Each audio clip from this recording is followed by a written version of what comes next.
Hello. We've been talking about citizens and with their apparently free and apparently rational minds. I want to talk about bodies, an altogether less certain, more inarticulate, more difficult topic, really.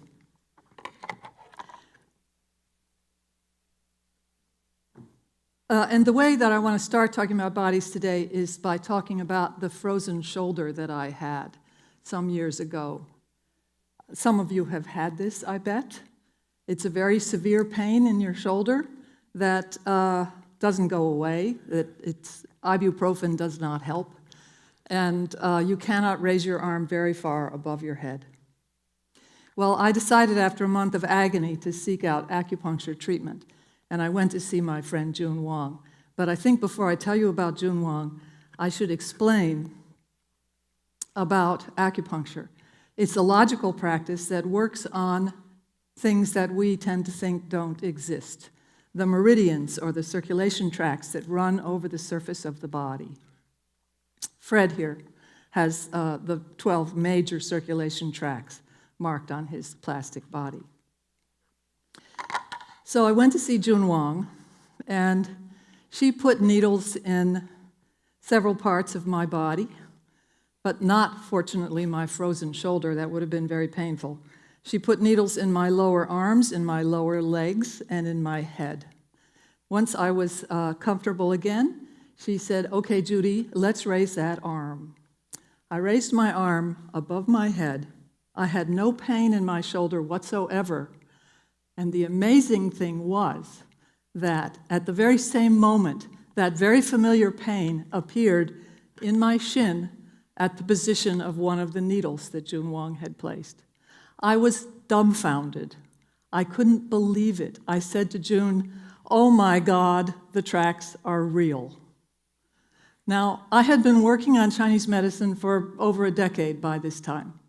And I thought I had been working in a very respectful way, taking very seriously all the things that Chinese doctors work on, all the techniques that they use. And yet, I needed to have that direct experience of a kind of flow in the body in order to accept the reality of the meridians. What did I learn from that experience? One thing I learned was that even when there are not visible structures, there might be functional pathways. So on Fred, for example, I could trace from the point where I was having such terrible pain in my shoulder, I could trace a pathway of action across his face, down his side, to the right shin. And this would all make perfect sense if you accept the existence of the functional pathways of the meridians. Now, functional pathways is kind of an elusive concept, I think. So I thought I would step back a moment and talk about the body I thought I knew when I went to see June Wong. That body is the anatomical body, the body that some of us put together when we were kids with our Visible Man kit. This is a body that's full of discrete objects, and it's structured. It stays in the same. Everything stays in the same relationship to everything else for a long time, and it's founded on a long history in the West, in Europe, of anatomy. Anatomy based on the dissection of the human body that resulted in detailed drawings of bodies that were studied by teaching physicians and their students, and that depicted the visible structures of the human body. Now, when I look at these anatomical representations of human bodies, I often remember something that my Chinese medicine teachers in the early 80s in Guangzhou would say to me. They, trying to explain the difference between Chinese medicine and Western medicine, they said, historically, Western medical knowledge has been based on dead bodies. Chinese medicine, on the other hand, always learns from living bodies.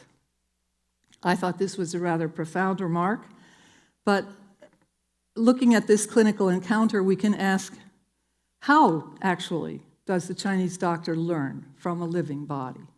What kinds of technologies do they have to understand what's going on with bodies?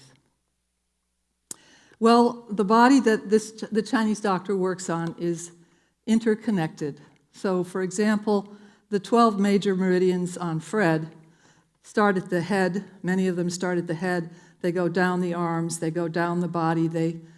A number of them end in the feet. They make a U-turn, and they go back the other way, so that it's very possible to influence remote parts of the body from different access points, so that you can actually start somewhere and in the end get everywhere.